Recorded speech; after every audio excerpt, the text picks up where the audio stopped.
Hello and welcome to episode 43 of Peace Matters, a podcast on contemporary geopolitics and international relations. My name is George Doka. I'm the project coordinator at the International Institute for Peace. In this episode, we will discuss the recent EU summit in Tivat, Montenegro, and where the Western Balkans countries fall in EU agenda in terms of its enlargement and its accession, especially amidst recent geopolitical tensions across the region and across all of Europe. Is the Western Balkans ready, or rather, is the EU ready? I'll be having this conversation with a very special guest, Adnan Cerimagic. He is a senior analyst at the European Stability Initiative in Berlin. Hope you enjoyed the episode.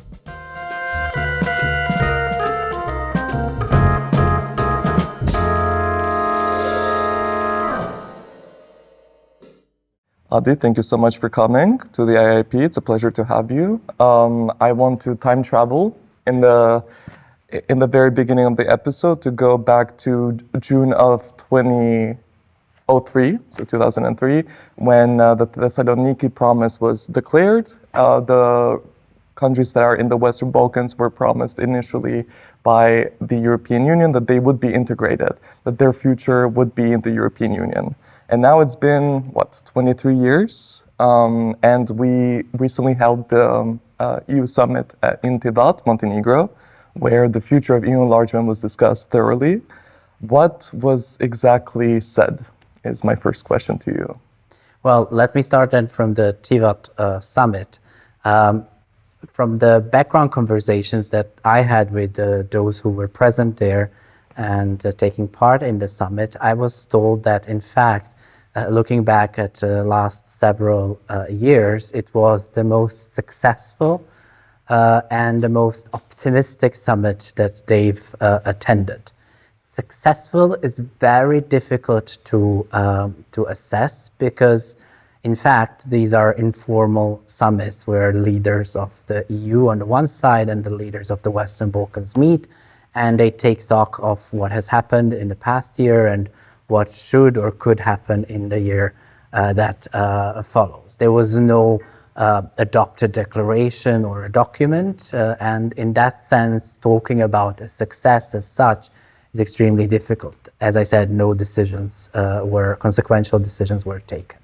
But what I was told made this summit different than the previous ones is that ahead of the summit, German Chancellor Friedrich Merz and French President Emmanuel Macron produced a joint non-paper, a document in which they've set out their vision or their proposal for how to translate the Thessaloniki promise for the Western Balkans into reality, but also how to translate the Versailles promise for Ukraine and Moldova, at least for Moldova, into reality. And much of what the non-paper contained was something that we've already talked about, discussed, and that we've looked into more details, except one novelty which involved a paragraph, the last paragraph, basically stating that both Paris and Berlin would be ready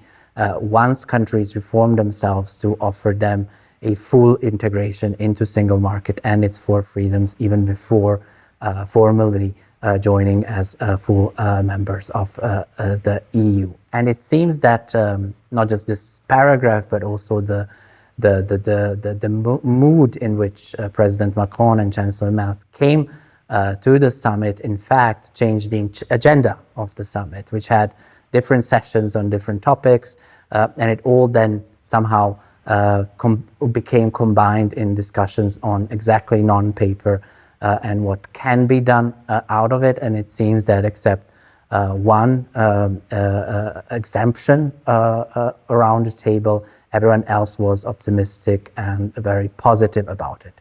The challenge now, of course, is, since the summit does not take formal decision, is to then translate this energy and some of these ideas into reality, so they don't end up like the Thessaloniki Promise ended up in 2003.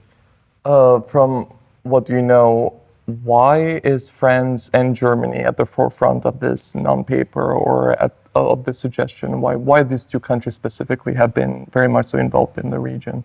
Well, the fact is that this non-paper would have not happened if there were not two key factors. One is obviously Ukraine and the push by President Volodymyr Zelensky since November last year to get a concrete date for the membership of his country and a concrete promise which no member state could violate, so that his country is no longer or not in the future a victim or a hostage of one single country, as it was felt to be a hostage of Viktor Orban's Hungarian government.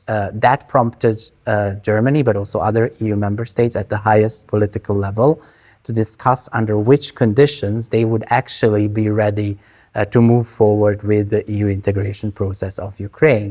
And as part of that process, of course, the discussion then had to be taken around what does that mean for the Western Balkans, but also what does it mean for Moldova. So the non-paper, in fact, comes as a result of the discussion of Ukraine, but also it comes as a personal interest of the Chancellor Merz, foremost, who has been very open that since May last year, when he came into office, he has had multiple occasions in which he had meetings with the Western Balkan leaders, be it the European political community, be it these EU Western Balkan summits, and that he felt that these meetings were not productive and that they've basically came down to, he didn't say it, but that's what he implied, came down to mutual accusations of who didn't do what and who promised to do what and who did not promise to do what. And then he felt, I guess, or my suspicion is that he felt that he did not want to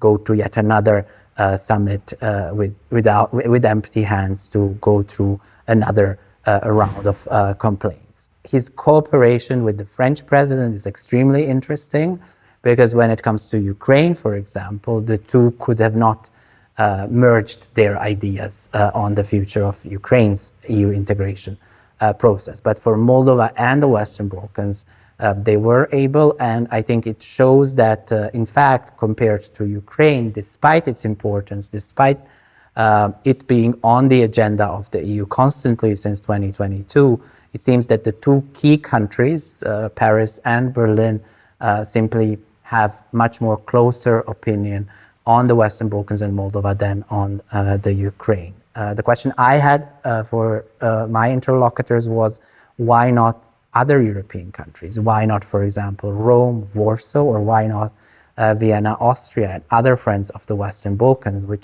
or Romania, which is a friend of Moldova? And the answer was very practical, in a sense that the non-paper was started to be drafted very late before the start of the summit, and that there was simply no time for more broader coalition of the willing, but that the impressions they've gathered from the meeting in Tivat point to a more positive response than just two signatures would imply. The EU Council has also thoroughly discussed EU enlargement as of late, calling it strategic for all of Europe. And my question to you would it be strategic more so for the European Union, the region itself, both? Which one gets the better end of the stick, you would say?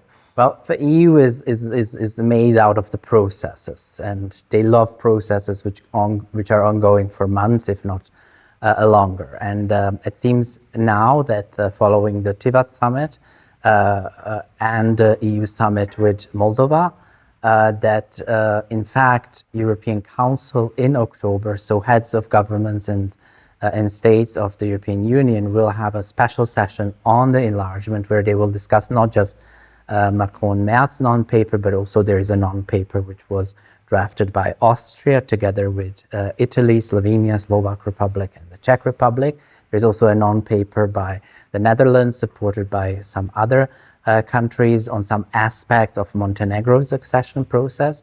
And the expectation is that the Council will, in October, discuss all of this, before that being prepared, obviously, by diplomats and those working in the system, with a hope, I would say, maybe in October, but also maybe at its regular meeting in December, where, again, enlargement is discussed upon the publication of the regular country reports, to come up with the concrete conclusions on one hand, what to do with, how to move forward with Montenegro, which treaties has been started to be drafted, what are the things that, what are the milestones, what are the things that need to happen. On the other hand, Ukraine, it seems that in Berlin, but also in Paris, there is an understanding that Ukraine needs some kind of a special treatment at this moment.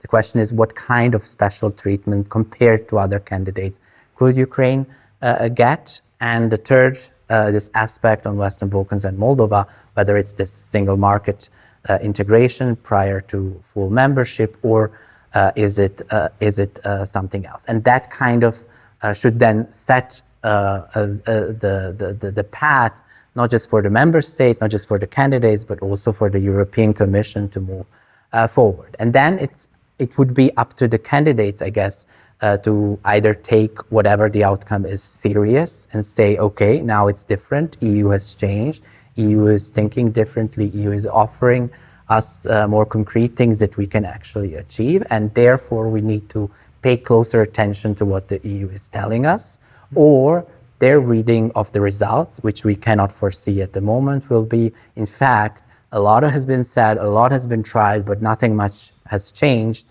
and therefore we continue with the trajectory that has been so far. And that trajectory from the perspective of EU's leverage in the region, in my opinion, except in Montenegro and small part in Albania, has actually not been fully satisfactory. And it's interesting that you tackle that because from what I hear regarding European perspectives is that the EU needs to be at the forefront of the priorities within the region, because otherwise there's Russia, there's China. So we need to get, rid of our competitors. We need to be firsthand in the region. Would that by default then cause more dissatisfaction towards, or rather from the countries within the Western Balkans? Because it doesn't necessarily seem to be for integration as much as it seems to be for geopolitical upheaval, perhaps. Well, look at Montenegro. Since 2023, de facto, we have a new government there, which is composed of very many political parties. And the topics that these parties have brought into the government as their background, as something that ideologically they stand for, in any other circumstances in the past 2 decades of the Montenegro's independence would have probably led to a severe fragmentation and destabilization of the country, if not some kind of a conflict in a form of protests or something similar. But what has happened instead, because the European Commission and a couple of member states took the Montenegro's wish to conclude and prepare for EU membership by the end of this year seriously, what has happened is that this EU promise not just kept the country together, but actually it moved it forward. Because according to the last European Commission's report, the country made in the 1 year more progress than in 8 years leading up to the 2024. And this shows that actually when the EU is serious and when there is a government that is willing to walk the path with the EU, things not only can move and change, but things can become somewhat better. So the question for the other countries, of course, is, and partly Albania tries to be in the corner with Montenegro, where they say, we believe that this offer is also for us and that we can walk this path. However, in all 4 other countries, this is not taken seriously. They see Montenegro, they see what's happening, and they have 2 reactions. One is, well, in the end, Montenegro will be fooled. There will be one country which will block, or there will be no ratification of the treaty, if it even comes to that.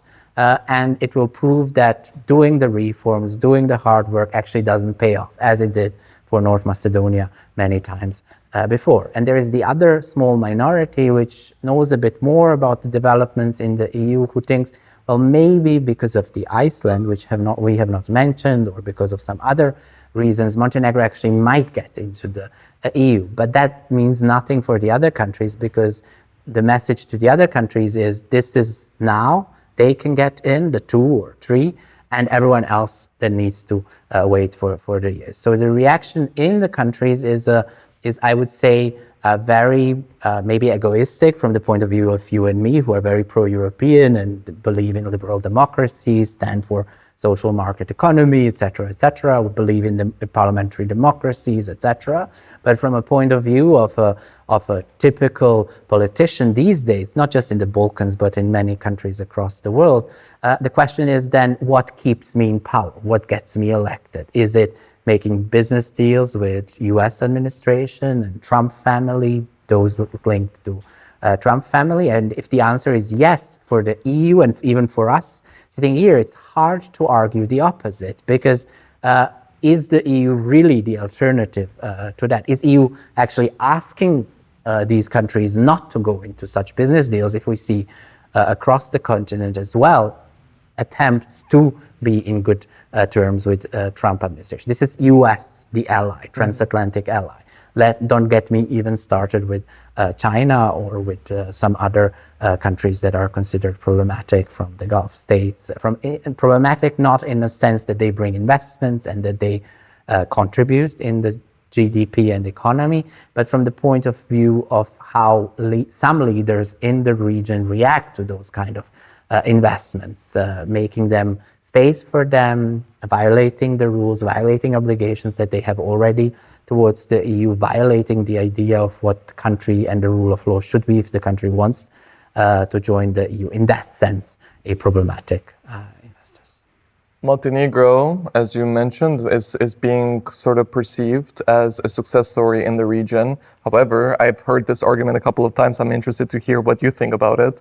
People tend to say, well, Montenegro is the smallest country there, it has the smallest population, so therefore it's easier for the reforms that the EU mandates for them to actually be applied there. Would you agree with that sentiment or not when compared to other Western Balkans countries? I think Montenegro is lucky not to have the legacy of having a war on its territory. I think it has also made right choices by joining the NATO, which has allowed it to be in a better geopolitical position than some other countries in the region.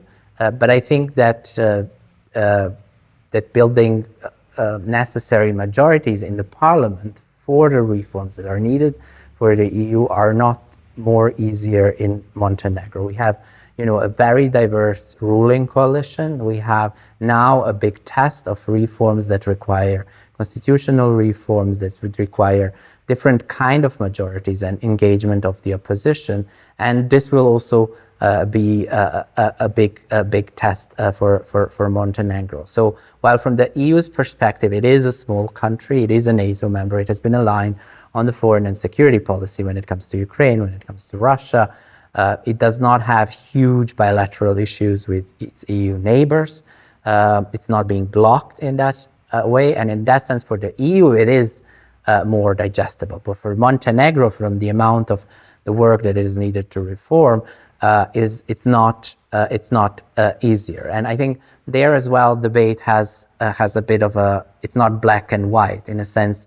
Of course, if we look at the last European Commission report, which was published in November last year, we can see that across these 33 policy areas that the Commission looks into detail, from public procurement, quality of statistics to rule of law, etc., Montenegro is still in some of them very, very far from the EU membership. So the narrative of Montenegro being the frontrunner, Montenegro being on the edge of joining the EU, is actually creating, rightfully so, a lot of nervousness, in particular among the civil society and the observers inside of Montenegro, because they rightfully expected much deeper, much more comprehensive reforms to happen as the country joins the EU. My personal assessment and impression is that while the government has a very ambitious goal of finishing the negotiations by the end of the year, that even the November last year's report shows that this will not be possible. And I don't think that neither the Commission nor the Member States will be ready to accept Montenegro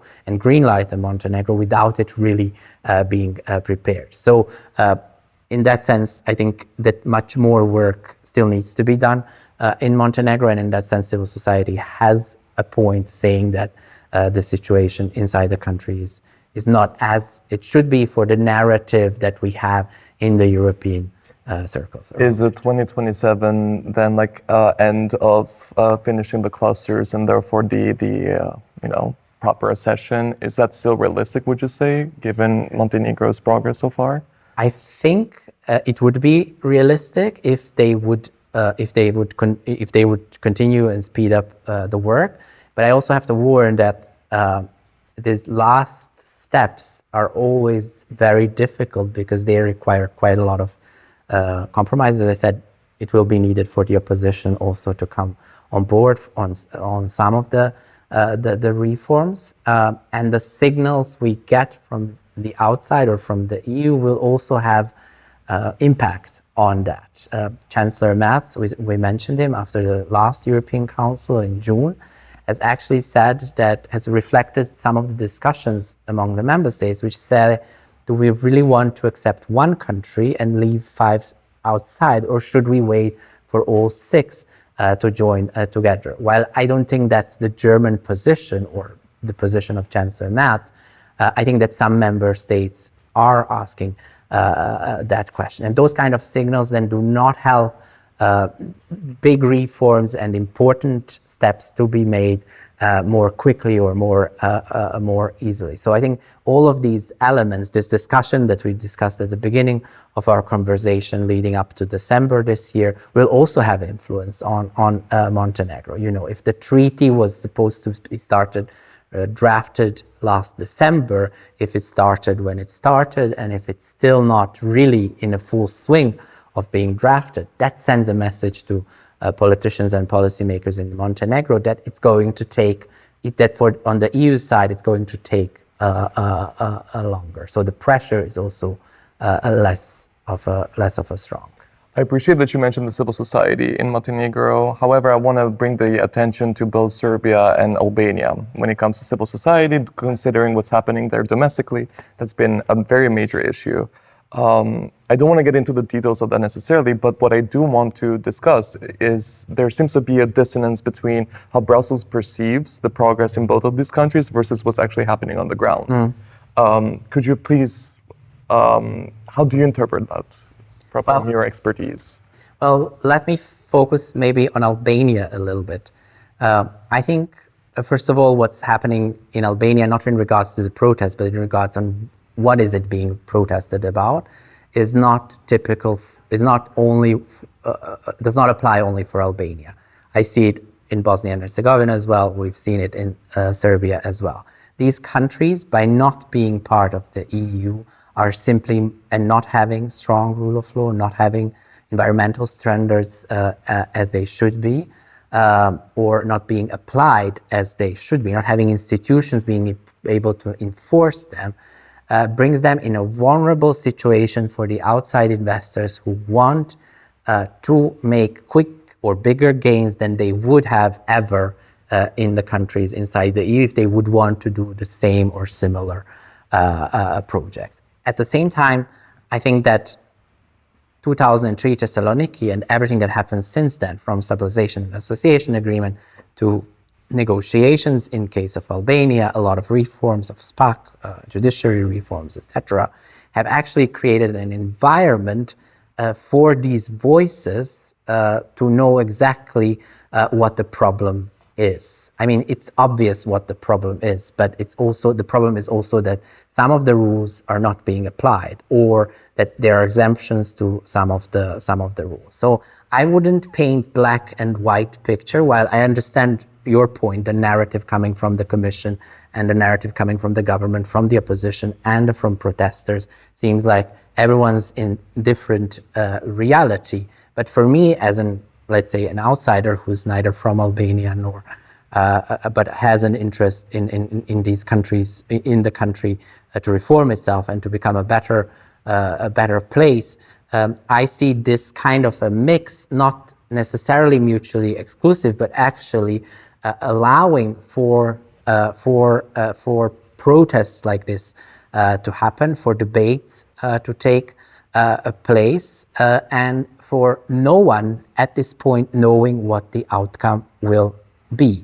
Because if we look at the Serbia, and the example of exactly the same family trying to do investments in Belgrade after so many years, and after judiciary did its part, despite everything that we know and that we've talked, that many have spoken about Serbia, has led to this family leaving or not doing the investment. So I think at this moment, neither the Albanian government, nor the EU, nor the investors themselves can say what the outcome will be. And that in itself is, I wouldn't call it a success, but it is an important thing to notice as an opportunity or an opening for the Albanian society to make something out of it. But the disconnect that I was discussing about doesn't necessarily have to do through the lens of Brussels. I was mostly discussing in regards to the society in Albania. These are people that are being basically encouraged. Hey, like Europe is on the way, we're on the right track. However, at the same time, they see what's happening on the ground, and then at the same time, they see what's being televised. Marta Kohl is saying all of these very fancy promises to Albania that everything's doing well. Same goes with Vučić in Serbia. That's sort of my perspective on it. However, I also want to jump to a different suggestion that was drawn from the non-paper, which is gradual accession or gradual integration. The reason why I brought up Serbia and Albania as cases in terms of its protests, they're very different in nature. However, both of the leaders seem very much so, for lack of better words, desperate for them to join the European Union, to the point where Rama and Vučić themselves were one of, if not the first people that first brought up the idea of gradual integration. Would that create, in your opinion, a sort of hierarchy within the European Union if that were to happen? Would the Western Balkans countries sort of be second member states, not necessarily be, having much of a say regarding their lack of a veto or lack of a, distinctive foreign policy? Do you see that as more of a tangible solution for the region, or would you rather say full membership or no membership at all? If I can just come back with two sentences to your point on the narratives from Commissioner Kos and the Commission, etc. I think part of the reasons why we have, and your analysis is right, why we have this is because of lack of self-confidence of the EU. If the EU knew, or the Commission knew, that EU membership, it is pushing for the countries in the region, was really on the table, and the member states would say yes with a couple of extra demands once the Commission says these countries are ready, the Commission and the EU would have a much stronger hand, because it would say to Albania today, if you're running against public procurement rules, if you're not following environmental standards that you have committed yourself through SAA or through negotiations, you're not going to progress. While at the same time, Kosovo, which is doing some reforms, will progress, or Montenegro. But the Commission cannot say that, or is afraid, or is not certain that this is going to be the case, and it has some other considerations in mind, which weakens its hand, self-confidence, and therefore we end up with the result as we do. But that does not change the fact that rules are there, the Commission reports are there, they're clear on which rules are being broken, which not, and capable protesters, capable interest groups, capable civil society organizations can use them, not just against the government or authorities or the investors, but also against the EU itself, and say, look, but this is what you wrote, and why are you not saying it? And that might actually open the debate on what is it that the EU is doing in the region, and might bring us then to some kind of a different solution. Back to your question on the gradual integration. There are, in a room with the EU officials, when we start talking about the gradual integration, I always say, stop. Let's first define what gradual integration is for you personally, because it seems that every official, every politician, everyone working with the EU enlargement has its own definition of the gradual integration. In a specific case, I think what Prime Minister Rama and President Vučić did, this is my reading of their OPAD for the Frankfurter Allgemeine Zeitung, is that they've taken into account this low self-confidence of the EU, not uncertainty about what to do with Ukraine, debates on the future of enlargement, this Montenegro kind of creeping in, but EU still not having a final answer to it. They use the chance to throw a ball into their face or slap into the face and say, look, we don't believe that you are actually offering us full membership on equal terms as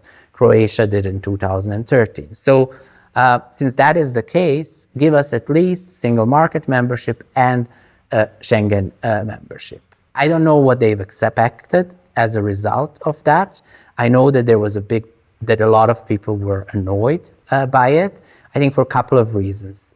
One of it is actually being that they've said what everyone feels, and that is that the EU is not serious or is not concrete. So they felt these two politicians, longest serving in the region, are telling in a way the truth to our face. Now the non-paper by Merz and Macron indeed do mention single market membership, but they, unlike some of the things we've heard both from Tirana and Belgrade, very clearly say you cannot become member of the single market without rule of law, without democracy, without strong institutions enforcing the rules. And if you want it, we are willing to give you, but under these conditions. So I wouldn't talk about them having a success in convincing. I don't know what played a role. But I think this kind of offer, if it will be translated into a EU policy, would be good both for Serbia and Albania. Because if Prime Minister Rama and President Vučić were serious about throwing this into the face of the EU, they would now be able to say, okay, we got at least half of what we asked, not Schengen, but still single market. We're now going to do the reforms. We're going to do judiciary reforms. We're going to follow environmental standards. We're going to follow public procurement standards. And this is the reality. If they don't do it, I think that those who are pro-European in these countries can tell them, look, you even got what you've asked for, but you haven't done the reform. So maybe it's time for you to go and to let someone else do the work for you. When it comes to the question on whether that kind of model would lead to two tides through Europe or Europe of several speeds, I think legally you can be either a full member of the EU or not a member of the EU. Full member of the EU means that prospectively, in a concrete timeline, you get all the rights that every other country has, whether it's, you can have derogations for a couple of years or even a decade or so.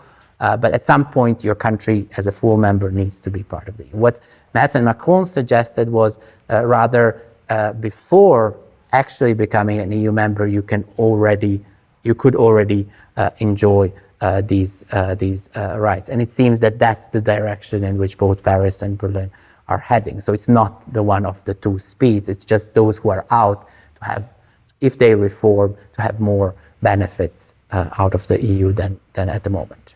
And the Western Balkans countries also have the growth plan.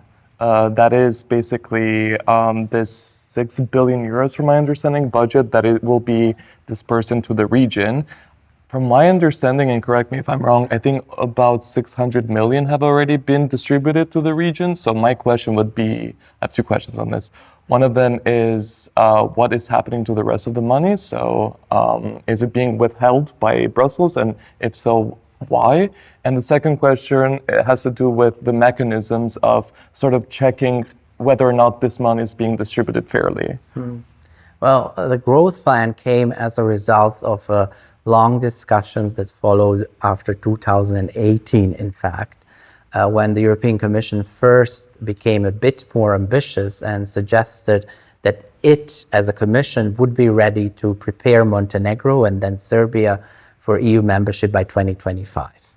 That was very firmly rejected, not just openly by France and President Macron, but also by several other member states, which basically at that time started a discussion on what are the other options that the EU could offer until this enlargement debate is finalized in a way that is positive.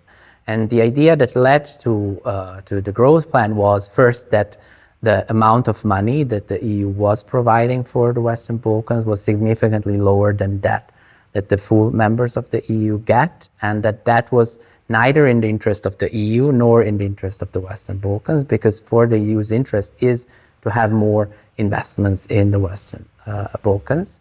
And the second was that some of the benefits that enjoy full members of the EU could be taken out, singled out, and offered to the countries if they do particular reforms that they could get. That logic then was adapted to the logic that came after COVID inside the EU, and that was with the recovery fund, the logic of EU would get a lot of money for member states, but the member states would need to do reforms to get that money. So it was kind of a combination of these three. So the growth plan, in a way, has a bit more money, asks to do specific reforms to get specific benefits, and then asks a lot of or different reforms to get the money.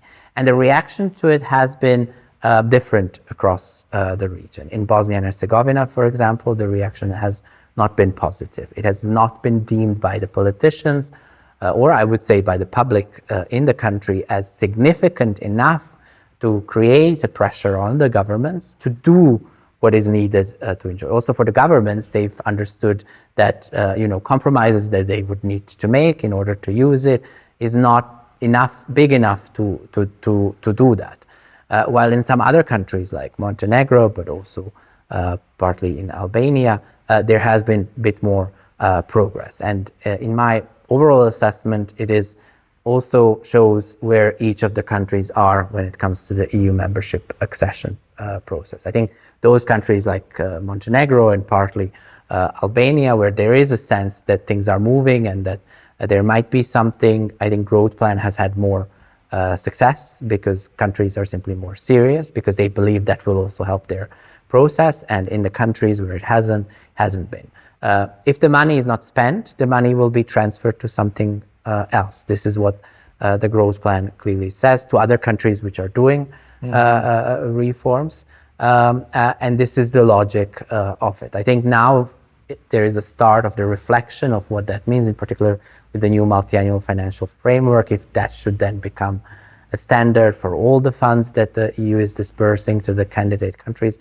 I think that kind of debate is ongoing, and it's still not clear if this model is something that should be replicated or multiplied, or something that should be continued. I think the jury is still out on that.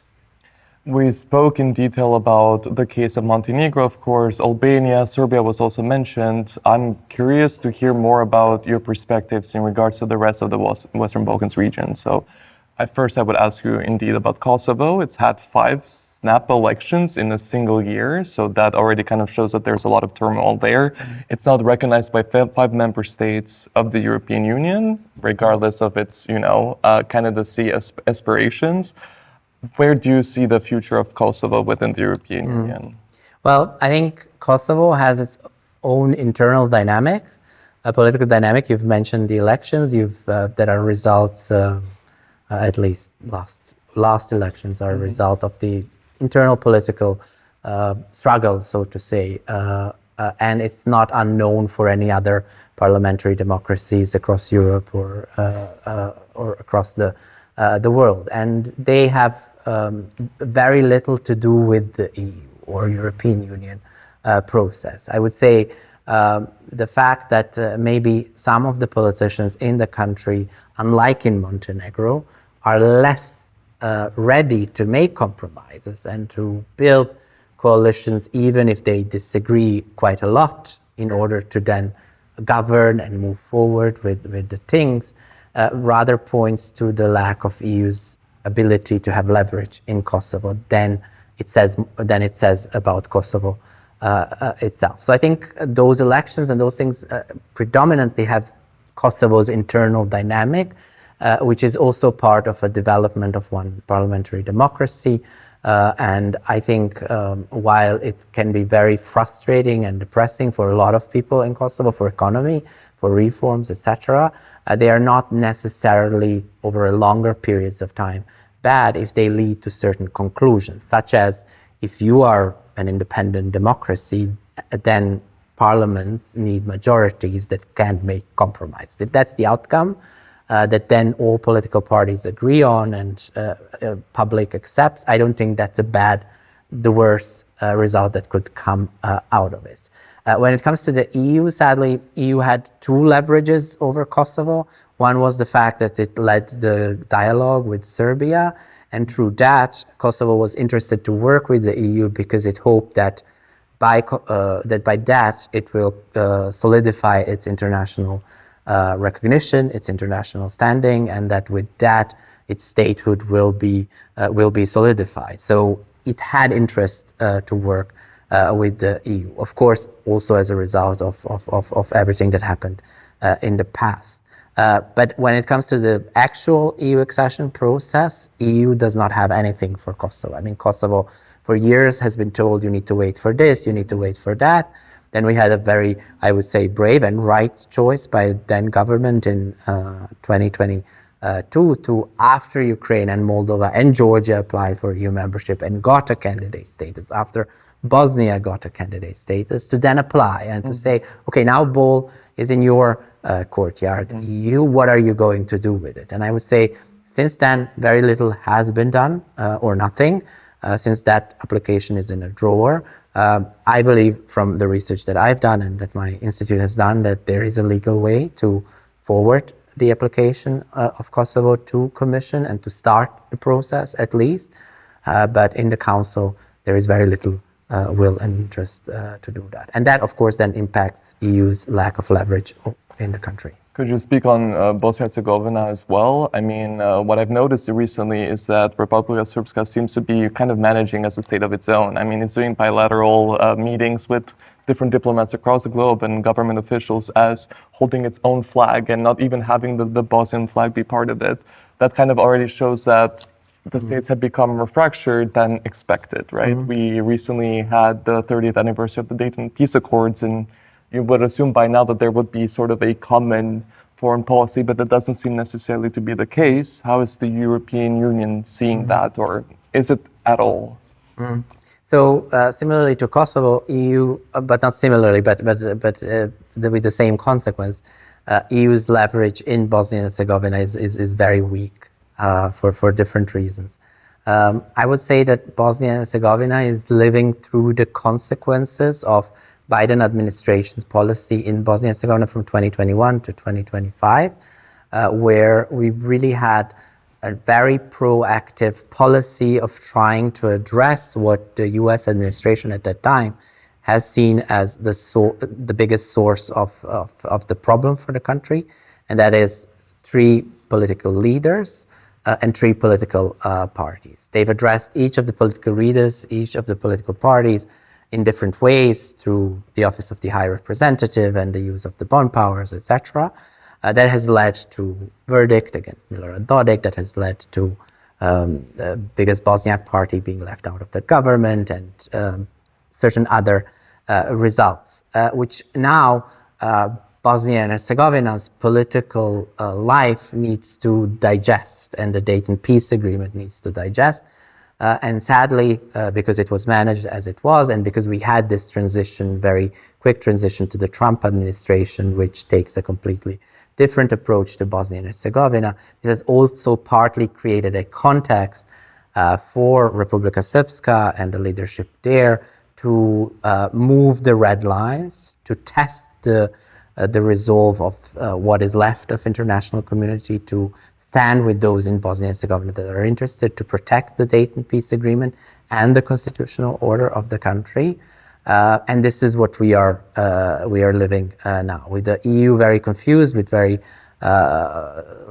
weak leverage in the country, with the US having very aggressive policy under Biden and then completely different policy under Trump administration, creating a completely new context. I would maybe here just add one thing in relation to that the the outcome has not only been negative. We've seen that, for example, in Republika Srpska, not just the opposition parties, but also citizens and people working in the state level institutions have at different points of time in the past 4 years simply rejected the secessionist policy, simply rejected the anti-Dayton behavior of the ruling party, which I think is an important and positive development. It just remains now in October, when we have the next general elections, to see how strong it is actually among the voters in Republika Srpska. Will they choose the path of those who want to dismantle the Dayton peace agreement and the Dayton Bosnia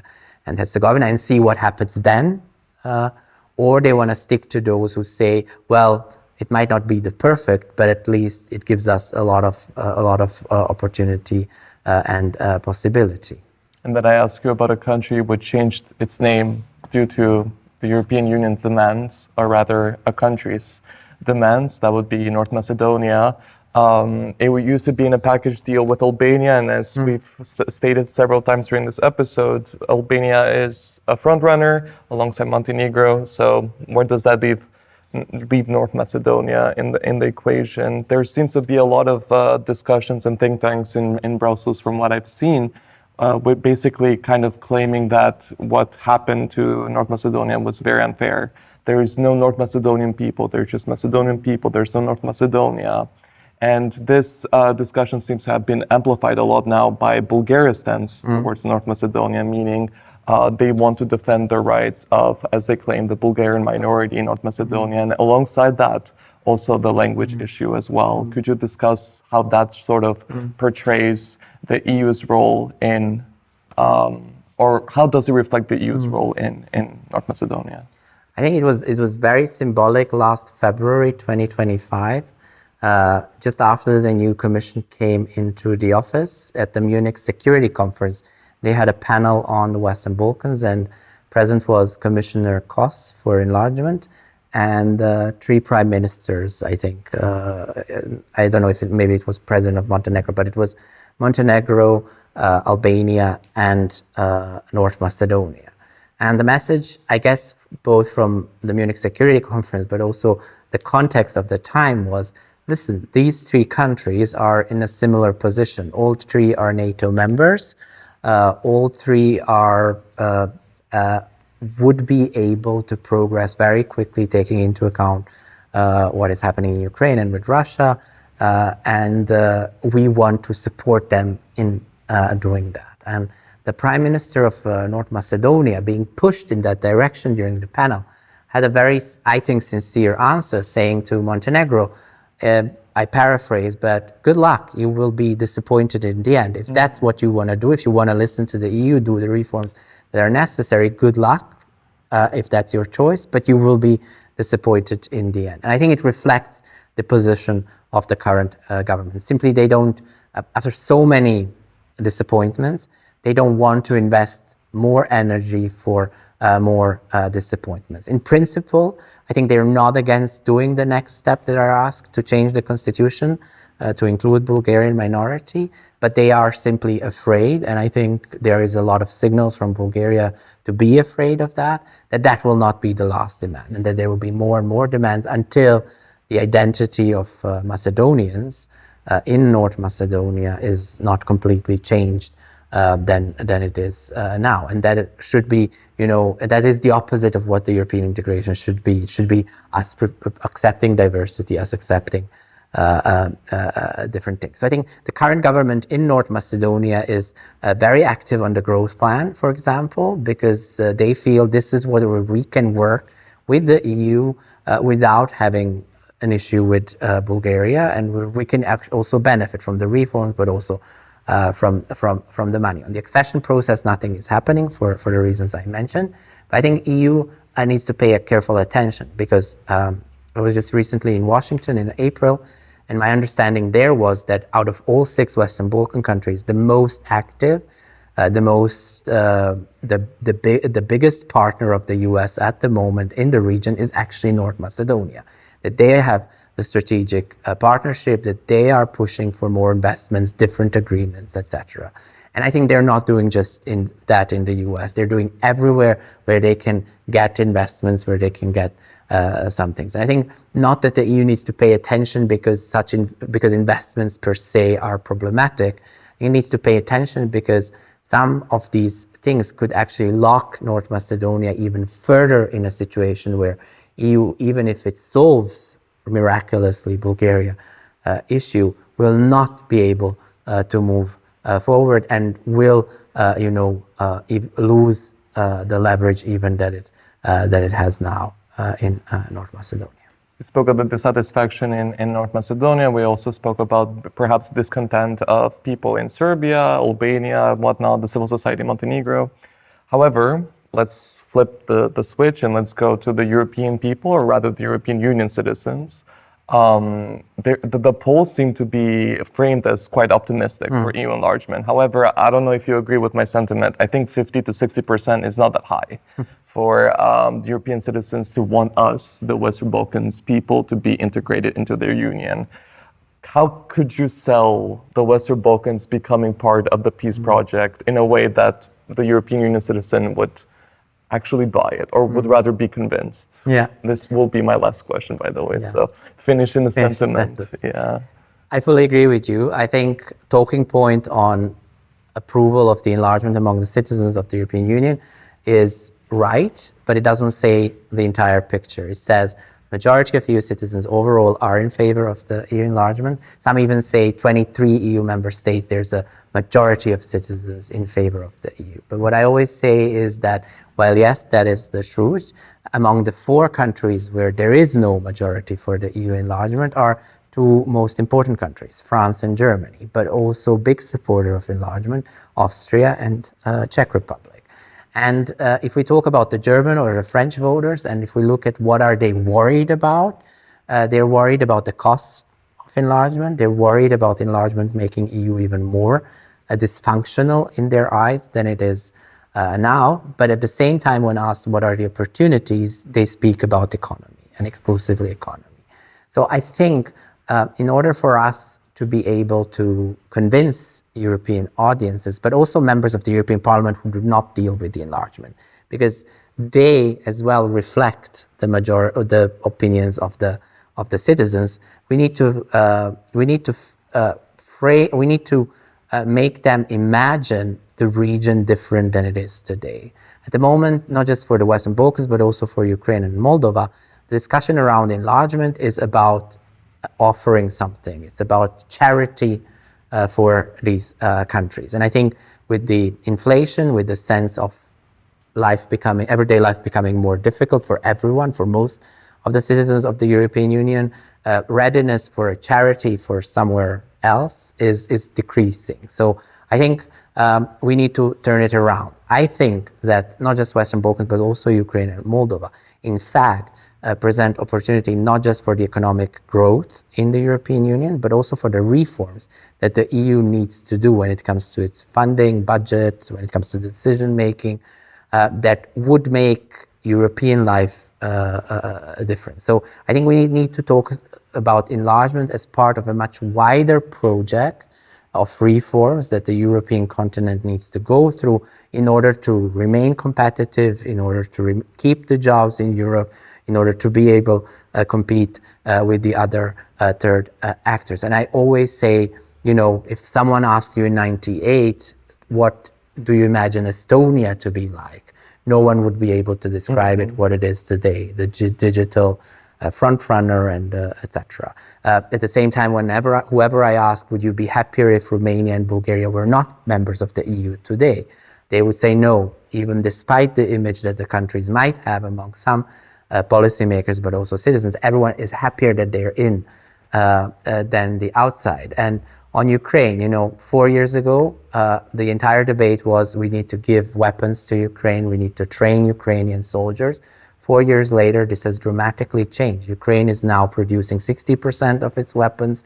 It is training European soldiers, and there is an understanding that without Ukraine, we actually cannot defend the European continent. So can we imagine the same happening in 4 years when it comes to economy in Ukraine or in Western Balkans, that actually the potential for development in Albania or in Bosnia and Herzegovina will drive Greek economy, will drive Austrian economy, will drive Slovenian economy. And if we talk about it like that, I think we could actually not just say the truth, it is the truth.